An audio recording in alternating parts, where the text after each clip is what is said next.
बाबर आजम और मोहम्मद रिजवान को चाहिए कि T20 से रिटायरमेंट अनाउंस कर दें। शुएब अख्तर ये कहते हैं कि 20-25 साल से मैं सुन रहा हूँ पाकिस्तान में बहुत टैलेंट है। कहते हैं किधर है टैलेंट यार? विराट कोहली का हीरो कौन है? सचिन तेंदुलकर। उसके कितने सौ हैं? 100 हैं। वो उसके पीछे जा रहे हैं। इसका हीरो कौन है? टुकटुक। तुम्हारे हीरोज ही तुमने गलत चुने हुए हैं। तुम्हारा थॉट प्रोसेस ही गलत है। तुम शुरू से फ्रॉड हो, शुरू से पकड़े गए हो। इनकी पकड़ के ऐसी बजानी है। सबसे पहले तो आप लेके आओ सोनू पीली चप्पल को बाहर, बाकी बातें मैं बाद में करता हूँ। स्पोर्ट्स के हवाले से आपको लगता है कि इस 78वें जश्न आजादी के मौके पर हम अपने स्पोर्ट्स के हवाले से एक सियाह तरीन दौर से गुजर रहे हैं, क्योंकि हमारा नाम जो है वो शायद जो माजी में ग्लोरी थी, जो सुनहरे दिन थे, वो अब शायद जिस तरह की हम परफॉर्मेंस दे रहे हैं वो नजर नहीं आ रहे हैं। वहीं पे इनको बताया जाएगा कि बॉस कहानी खत्म है आपकी, आप पाकिस्तान से अब एक मैच व्हाइट बॉल का नहीं खेलेंगे। रिटायरमेंट अनाउंस करें ना करें कोई फर्क नहीं पड़ता।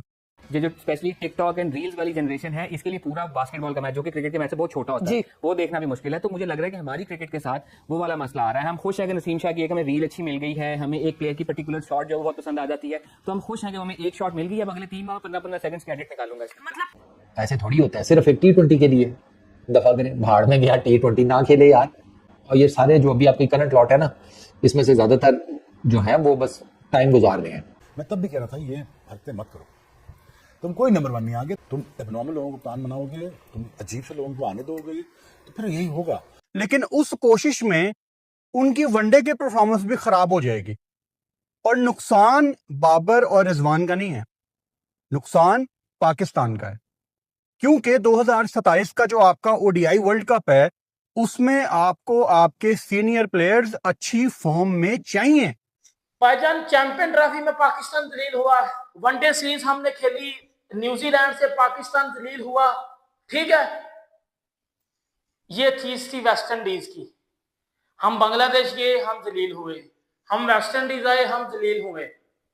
हम जहां जाते हैं हम रन ले लेते हैं।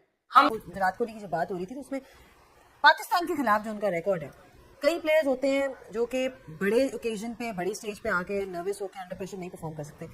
नहीं, अगर आप देखें विराट कोहली का हीरो कौन है? सचिन तेंदुलकर। उसके कितने सौ हैं? 100। वो उसके पीछे जा रहे हैं। इसका हीरो कौन है? टुकटुक। तुम्हारे हीरोज ही तुमने गलत चुने हुए हैं। तुम्हारा थॉट प्रोसेस ही गलत है। तुम शुरू से फ्रॉड हो, शुरू से पकड़े गए हो। मैं तब भी कह रहा था ये हरकतें मत करो। तुम कोई नंबर 1 नहीं आगे। तुम यही पैसे लगा के तुम उनके मुल्क में खेल जाते, तुम्हारी क्रिकेट टीम बन जाती है। तुम्हारे हीरोज गलत हैं। तुमने गलत लोगों को प्रमोट किया, तुमने गलत लोगों को आगे पुश किया। अब फाइनली जब डिस्प्ले करने का टाइम आया, तुम्हारी गेम खुल गई। यही है ना, और क्या है? हमारा कोई पर्सनल एजेंडा तो नहीं है। मुझे तो अगर पैसे ना मिलते मैं यहाँ बैठता, मैं बात भी नहीं करता। I would not even wish to talk about Pakistan team अगर मुझे पैसे ना मिल रहे। बिल्कुल ठीक है। ऑनेस्टली मेरा कोई लेना देना नहीं क्रिकेट से। वो तो मुझे रिक्वेस्ट करके बुलाया गया पीटीवी, तो मैं आ जाता हूँ। मैं आपको सच कह रहा हूँ, मैं लाइव ऑन टीवी कह रहा हूँ। तो मेरा कोई एजेंडा नहीं है जिनके बारे में बात करूँ। मैं क्यों टाइम जाया करूँ आके। मैं 2001 से देख रहा हूँ डिटीरिएशन। तुम एबनॉर्मल लोगों को प्लान बनाओगे, तुम अजीब से लोगों को आने दोगे, तो फिर यही होगा। मैं तुम्हें बता रहा हूँ ना, मैं ऐसे कप्तानों के साथ काम किया जिनकी पर्सनैलिटीज दिन में 3 दफा चेंज होती है। अब वो कैसे काम करें उनके साथ? वो सुबह उठ के बच्चे होते थे, दिन में कप्तान होते थे, रात को वो कुछ और जाते थे। आप मेरी बात समझे ना? भाई आजकल सख्त किस्म का गुस्से में है, तो सही जिसे कहते हैं ना, तपे बैठे में है यार। वजह भी समझ आती है शुएब अख्तर के तपने की। हमारी क्रिकेट टीम कुछ करती ही नहीं है। वो बीच में कभी कभार हल्की फुल्के से जीत गए, वरना बस वो जी आओ जी तभी तले काम चालू। शुएब अख्तर ये कहते हैं कि 20-25 साल से मैं सुन रहा हूँ पाकिस्तान में बहुत टैलेंट है। कहते हैं किधर है टैलेंट यार? इस बात को मानने को तैयार ही नहीं हूँ कि पाकिस्तान में टैलेंट नहीं है। पाकिस्तान में टैलेंट है। इसी सेटअप ने आपको उमर गुल भी दिया है यार, आपको यूनस खान दिया है, आपको सईद अजमल दिया है, मिसबा दिया है, आपको पिछले 20-25 सालों में ये बाबर शाहीन, इसके अलावा हारिस रऊफ। यार ऐसा नहीं है कि आपके पास आए नहीं है। प्रॉब्लम हुआ है आपके सेटअप का। ये सारे खराब हुए हैं आपके सेटअप में आकर। अब आप देखें ना, जैसे बाबर की तो मैं क्या, मैं वो HS के बल्ले वाला बाबर आजम वापस चाहिए। अब आपके सेटअप ने और आपके PCB ने क्या किया उसके साथ? एकदम से उसको अभी जुमा 8 दिन हुए नहीं थे ना, उसने कोई कप्तानी का एक्सपीरियंस था इतना खास। एक एशिया कप है और क्या, वो सॉरी जूनियर एशिया कप जो होता है एक वो था, उसके बाद अंडर 19 एशिया कप, और क्या था उसमें कप्तानी के अलावा कोई वो नहीं था, कप्तानी का एक्सपीरियंस कोई कुछ नहीं। कोई उसकी पर्सनैलिटी देखते, कोई उसका डोमेस्टिक क्रिकेट में देखते कि यार इसने कोई कप्तानी की है या नहीं, सीधा जाकर पाकिस्तान की टीम उसके हवाले कर दी। काम खराब हो गया। बाबर आजम की बैटिंग को भी डज लग गई बाबर आजम का क्या प्रॉब्लम हुआ है? बाबर आजम का ये प्रॉब्लम हुआ है, बाबर आजम अवामी प्रेशर, एक्स क्रिकेटर्स का प्रेशर, अपने फैंस का प्रेशर, उसमें आके बाबर आजम ने 28-29 साल की उम्र में अपनी बैटिंग को रीसेट करने की कोशिश की है। ऐसे थोड़ी होता है सिर्फ एक T20 के लिए। दफा करें, भाड़ में गया, T20 ना खेले यार। और ये सारे जो अभी आपकी करंट लॉट है ना, इसमें से ज्यादातर जो है वो बस टाइम गुजार रहे हैं। स्पोर्ट्स के हवाले से आपको लगता है कि इस 78वें जश्न आजादी के मौके पर हम अपने स्पोर्ट्स के हवाले से एक सियाह तरीन दौर से गुजर रहे हैं, क्योंकि हमारा नाम जो है वो शायद जो माजी में ग्लोरी थी, जो सुनहरे दिन थे, वो अब शायद जिस तरह की हम परफॉर्मेंस दे रहे हैं वो नजर नहीं आ रहे हैं। बाबर आजम और मोहम्मद रिजवान को चाहिए कि T20 से रिटायरमेंट अनाउंस कर दें, ताकि थोड़ी सी क्लैरिटी हो जाए उनको भी, उनके फैंस को भी और पाकिस्तान क्रिकेट टीम को भी। क्योंकि उनकी ये जो जिद है कि नहीं नहीं हमने कम बैक करना है T20 में, ये उनको उनके अपने फॉर्मेट में भी नुकसान पहुंचा रही है। मतलब बाबर और रिजवान का अपना फॉर्मेट कौन सा है, जहां ऑब्वियसली उनको टाइम मिलता है, ODI का फॉर्मेट, मैं वाइट बॉल के इस टाइम बात कर रहा हूं, उसमें भी उनकी परफॉर्मेंस इफेक्ट हो रही है। क्योंकि वनडे में कहीं ना कहीं वो पूरी कोशिश करेंगे कुछ ऐसा करने की जिससे वो T20 की टीम में आ जाएं, जो कि उनसे हो तो नहीं रहा, लेकिन उस कोशिश में उनकी वनडे की परफॉर्मेंस भी खराब हो जाएगी। और नुकसान बाबर और रिजवान का नहीं है, नुकसान पाकिस्तान का है। क्योंकि 2027 का जो आपका ODI वर्ल्ड कप है, उसमें आपको आपके सीनियर प्लेयर्स अच्छी फॉर्म में चाहिए। स्पेशली बाबर आजम जो इतना बड़ा नाम है पाकिस्तान का, पता नहीं कब वो पाकिस्तान को बड़े मैच जितवाना शुरू करेंगे। 2023 का वर्ल्ड कप ODI एक मैच नहीं जितवा सके पाकिस्तान को।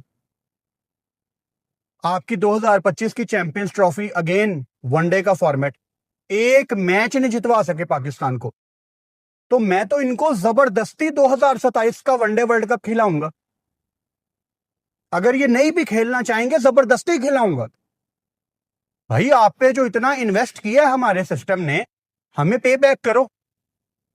और अल्लाह ना करे अगर ये दोनों ODI वर्ल्ड कप 2027 में भी पाकिस्तान को मैच ना जितवा सके, तो जैसे ही पाकिस्तान का वर्ल्ड कप खत्म होगा, अभी पाकिस्तान आने से पहले ही वहीं पे जोबर्ग में, केप टाउन में, सेंचुरियन में, जहां पे भी है वहां पे बैठे हुए हैं, वहीं पे इनको बताया जाएगा कि बॉस कहानी खत्म है आपकी, आप पाकिस्तान से अब एक मैच व्हाइट बॉल का नहीं खेलेंगे।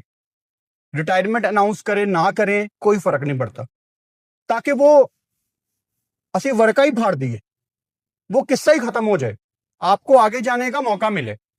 अब इनके पास अपॉर्चुनिटी थी वेस्ट इंडीज की सीरीज में, लेकिन अगेन रन्स नहीं आए, वो एक अलग बात है। जो अप्रोच होती है, जो खेलने का तरीका होता है, चढ़ते हुए रिक्वायर्ड रन रेट की फिक्र ना करना, हमें कुछ चेंज नजर नहीं आया। अब आपने इस चीज को समझना है कि कहीं ना कहीं पाकिस्तान क्रिकेट बोर्ड का जो सिस्टम है, जो थिंक टैंक है, वो ये सोच के बैठा हुआ है कि हमने बाबर रिजवान को T20 में नहीं डालना। अब थोड़े आसान लफ्जों में यही लाइन आपको बताता हूं, पाकिस्तान क्रिकेट बोर्ड का थिंक टैंक कौन है। मतलब इस टाइम जो आपके क्रिकेट बोर्ड का माई बाप है, जो ये सारे फैसले कर रहा है, वो एक बंदा है, हाई परफॉर्मेंस सेंटर के डायरेक्टर आकिब जावेद। वो ये फैसला करके बैठे हुए हैं, लेकिन वो फैसला इनको कन्वे नहीं किया गया। बस इनको भी पता है कि यार बोर्ड ऐसा सोचता है हमारे बारे में, और बोर्ड भी इनको कन्वे करके नहीं बैठा हुआ।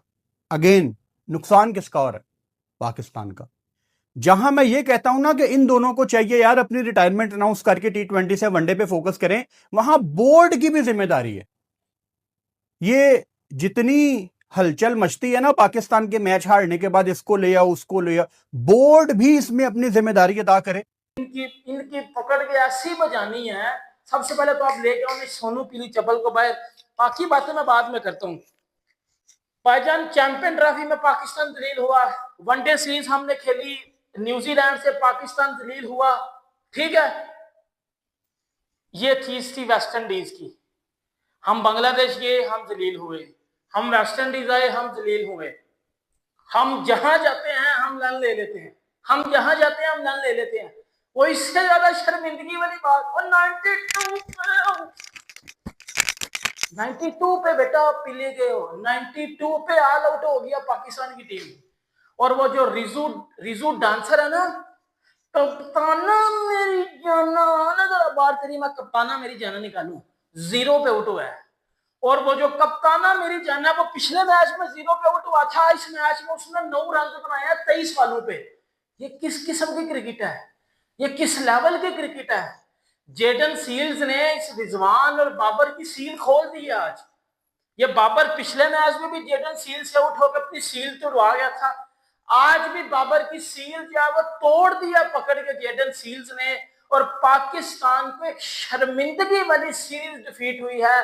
पाकिस्तान तीसरा वनडे हारा है, पाकिस्तान सीरीज हारा है, पाकिस्तान 202 रन से हारा है, पाकिस्तान वेस्ट इंडीज से 92 पे ऑल आउट हुआ है।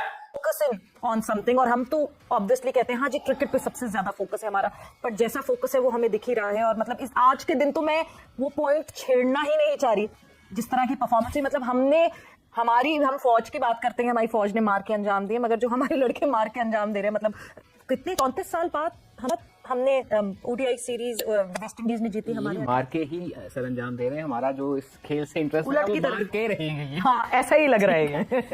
मैं जो बात कर रहा था कि आप दवाई फिर उस चीज की ज्यादा खाते थे जो आपको बीमारी है। तो अगर आपकी वनडे क्रिकेट में मसला है तो आपने वनडे क्रिकेट डोमेस्टिक क्रिकेट में कम से कम कर दी। एक टूर्नामेंट होता है, चैंपियंस कप हुआ था, उसके बाद पाकिस्तान कप को रिप्लेस कर दिया गया। तो you need to have more one day tournaments in your domestic sector. And cricket के साथ, हमारी क्रिकेट के साथ स्पेशली वो वाला मसला आ रहा है जो एनबीए को आज से कुछ साल पहले था, कि जो नई जनरेशन है, जो स्पेशली टिकटॉक एंड रील्स वाली जनरेशन है, इसके लिए पूरा बास्केटबॉल का मैच, जो कि क्रिकेट के मैच से बहुत छोटा होता है, वो देखना भी मुश्किल है। तो मुझे लग रहा है कि हमारी क्रिकेट के साथ वो वाला मसला आ रहा है। हम खुश हैं कि नसीम शाह की एक हमें रील अच्छी मिल गई है, हमें एक प्लेयर की पर्टिकुलर शॉट जो है वो बहुत पसंद आ जाती है, तो हम खुश हैं कि हमें एक शॉट मिल गई है। अब अगले 3 माह